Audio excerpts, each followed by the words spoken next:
그룹 속에서도 앞서가는 사람이 되고 믿음의 그룹 속에서도 앞서가는 사람이 돼요. 매일 그 군중들 수만 명 속에 포함돼 가지고 똑같이 왔다 갔다 시계추처럼 움직이는 그런 신앙인이 아니라 앞선 리더가 돼야 되겠다. 제가 최근에 읽은 책 가운데 여러분에게 추천하고 싶은 책이 하나 있어요. CEO 징기스칸이라는 책이에요. 여러분 이 책을 한번 꼭 읽어보세요. 이 책에 부제가 달렸는데 이 CEO 징기스칸이 그 제목이고요, 부족이 유목민에게서 배우는 21세기 경영 전략이라는 부제가 달려 있어요. 근데 이 책을 읽어보면요, 그 들판에서 한낱 이름도 없는 무명의 유목민인 징기스칸이 어떻게 당시에 최고의 문화와 군사력과 조직을 가지고 있는 유럽의 군인들을 정복할 수 있었는가? 거꾸로 말하면 유럽의 그 훌륭한 역사와 전통을 자랑하는 유럽의 군인들이 한낱 무명의 징기스칸에게 무릎을 꿇고 굴복할 수밖에 없는 이유가 뭐였느냐, 이걸 분석한 거예요. 굉장히 재밌거든요. 근데 이 책을 읽어보면 이제 여러 가지 그런 분석 요인이 나오는데 그 중에 세 가지를 주목해야 돼요. 징기스칸이 유럽을 이길 수밖에 없었던 이유, 첫째는 우선 기동력에서 큰 차이가 났다는 거예요. 그 유럽의 기사들은 보통 여러분 영화나 이런 데서 보면 어떻게 철갑옷을 입잖아요. 이 사람들은 예법 이런 걸 대단히 중요시해요. 그래서 뭐 가문이 있는 집 이런 데서는 반드시 그런 뭐 자기들의 옷을 어떻게 입어야 되며 어떻게 예의와 뭐 에티켓을 지켜야 되며 이런 것을 굉장히 중요하게 생각하는 사람들이에요. 그래서 기사들이 철갑옷을 입으면 완전 무장하고 한껏 여기 뭐 장식을 달고 뭐 신발은 뭐 신어야 되고 장갑은 뭘 껴야 되고 말에다가는 뭘 어떻게 안 쳐야 되고 이런 멋을 부리는 것을 굉장히 중요하게 생각해요. 그러니까 그렇게 이것저것 달고 뭐 멋을 부리고 형식을 추구하다 보니까 말이 절대로 빨리 달릴 수가 없는 거예요. 그런데 그에 반해서 이 몽골 군대의 군복은 어떻게 해요? 완전히 핫바지예요. 핫바지. 바자마, 여러분 넉넉한 바자마 보셨어요? 집에서 바자마 있는데 딱 달라붙는 거 입는 분 보셨어요? 헐렁한 바자마 같은 거 그냥 들판에서도 입고 잠잘 때도 입는 거 너무너무 편안한 헐렁한 핫바지를 입고서 그리고 말을 타고 가는 거예요. 얼마나 가볍고 얼마나 편한지 몰라요. 그러니까 기동력에서 벌써 차이가 난다는 거예요. 두 번째가 무기예요. 칼인데 당시 유럽의 기사들은 그 칼의 크기가 자기 힘의 과시였습니다. 그러니까 칼이 클수록 나는 힘이 세다, 그런 걸 나타내는 거예요. 그런데 몽골인들의 칼은 그렇지가 않았다는 거예요. 몽골인들의 칼이 어떻게 생겼어요? 이렇게 반달형으로 생겼습니다. 그러니까 결과적으로 유럽의 기사가 칼을 빼려고 이렇게 폼 잡고 있을 때 이미 몽골 군인들의 칼은 한 바퀴 돌고 남는 거예요.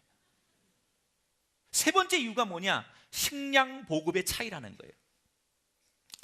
유럽의 기사 군대들에게는 어떻게 말하면 전투병보다는 식량 지원병이 더 많을 정도로 이 사람들은 식량 보급 문제가 제일 중요한 역할이었어요.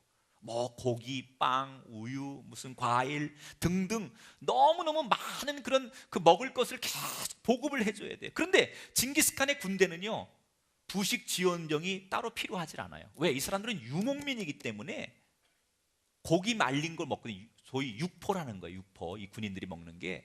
그래서 육포를 이렇게 하루에 한 개씩 먹는데 그거를 한 달치 30개를 허리에 가슴에다 추렁추렁 차고 다니는 거예요. 근데 그 육포 말린 게 30개 한 달치 차고 다녀봤자 머리에 쓰는 투구만큼 무게도 안 된다는 거예요.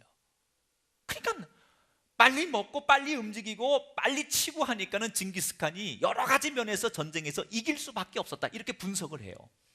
근데 저는 이 책을 읽으면서 그 책에 나오지 않는 진짜 또 다른 이유가 하나 있다고 생각해요. 징기스칸이 왜 유럽을 정복하느냐? 그 이유는 징기스칸으로 하여금 철저한 처절한 갈망이 있었기 때문이라고 생각해요. 여러분, 징기스칸은 아주 가난한 민족입니다. 자기 들판조차 제대로 소유하지 못해서 쫓겨다니는 민족의 서러움을 알고 있는 사람들이 유목민들이었습니다. 지금 풀밭이 부족해서 우리의 민족과 가축들이 굶주리고 있다, 조금이라도 더 들판을 확보해야만 우리가 살 수 있다라고 하는 갈망, 아주 원초적인 갈망이 강력했기 때문에 그들은 이기지 않으면 안 되고 나가지 않으면 안 됐다는 얘기예요. 쉽게 얘기하면 어려움이 또 다른 갈망을 만들었다는 거예요. 사람이요, 풍요로움 속에서는 갈망이 나오지 않는 거예요. 어려운 현실들, 고통들, 그런 것 속에서 갈망이 나오는 거예요. 여러분, 갈망이 있는 사람은 인생을 도전하게 돼 있습니다. 그리고 도전하는 사람은 반드시 성공하게 돼 있습니다. 오늘 우리는 이 삭개오처럼 진리에 대해서 갈망하는 마음이 있어야 될 줄 믿습니다. 주님께 기도하십시오. 오 주님, 나로 하여금 진리이신 주님을 알고자 하는 갈망의 마음을 주시옵소서. 우리가 징기스칸처럼 세상적인 갈망으로 일시적인 성공을 맛볼 사람들이 아닙니다. 우리는 영원한 성공을 추구해야만 하는 사람들이에요. 그러기 위해서 우리는 본능을 갈망하는 것이 아니라 진리이신 예수님을 갈망하는 사람이 되어야 된다는 거예요. 잠언 8장 17절에 나를 사랑하는 자들이 나의 사랑을 입으며 나를 간절히 찾는 자가 나를 만날 것이니라. 이런 갈망이 오늘 여러분들의 심령 속에 꿈틀거리게 되기를 주님의 이름으로 축원합니다. 자, 또 봐요. 3절을 계속해 볼까요? 자, 같이 읽어봅니다. 시작. 키가 작고 사람이 많아 할 수 없었다. 자, 삭개오가 예수님을 보려고 했지만 그에게 장벽이 있었대요. 하나는 뭐예요? 키가 작은 장벽. 또 하나는 군중들이 너무 많이 자기 주변을 에워싸고 있는 장벽. 분명히 삭개오는 지금 자기가 가려고 하는 길에 장벽을 만났지만 그 환경에 좌절하는 것이 아니라 그 환경을 극복해냈어요. 그 환경 탓하고 내가 사람들이 많아서, 내가 키가 작아서 예수님 만날 수 없었어, 이렇게 핑계를 대지 않고 그 환경에 구애받지 않고 환경을 극복하며 앞서가는 인생이 됐다는 얘기예요. 여러분 잘 아시는 대로 사도 바울에겐 육체의 가시가 있었어요. 그게 뭐였는지 학자들마다 견해가 좀 분분하지만 분명한 것은 사도 바울은 육신적으로 굉장히 많은 고통스러운 질병을 가지고 있었어요. 그래서 하나님 앞에, 하나님, 이 육체의 가시를 좀 제해 주세요. 그리고 그가 기도했어요. 하나님이 그에게 뭐라고 응답하셨어요? 내 은혜가 내게 족하도다. 이는 내 능력이 약한 데서 온전하여 짐이라. 따라합시다. 환경은 나에게 장애가 될 수 없습니다. 다시 한번 따라합시다. 환경이 나에게 장애가 될 수 없습니다. 믿으십니까? 어려운 환경은 놀라운 기적의 서막일 뿐입니다. 우리가 가지고 있는 찬송가 487장 어두움 후에 빛이 오며 라는 찬송 가사에 보면 이런 말이 있어요. 어두움 후에 빛이 오며 바람 부는 후에 잔잔하고 소나기 후에 햇빛 나며 수고한 후에 쉼이 있네. 연약함 후에 강건하며 애통한 후에 위로받고 눈물 난 후에 웃음 있고 씨 뿌린 후에 추수하네. 괴로움 후에 평안이 있고 슬픔한 후에 기쁨이 있고 멀어진 후에 가까우며 고독함 후에 친구 있네. 373장 고요한 바다로라는 찬송에 보면 이런 가사도 나옵니다. 큰 물결 일어나 나 쉬지 못하나 이 풍랑으로 인하여 더 빨리 갑니다. 욥이 고백하지 않아요? 내가 가는 길을 그가 아시나니 그가 나를 단련하신 후에는 내가 순금같이 되어 나오리라. 일본의 세계적인 기업가들이 많이 나왔죠.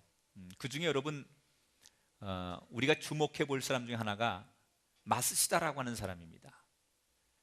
이 내셔널이라고 하는 그 브랜드를 만든 사람이죠. 이 마스시다가 94살까지 사셨는데 이분이 94살 사는 동안 그 당시 이분이 죽기 전까지 570개의 그 계열 회사를 거느리고 있었어요. 그리고 직접 고용한 직원만 13만 명이래요. 이분들은 하여튼간 배짱만 커가지고 안 놀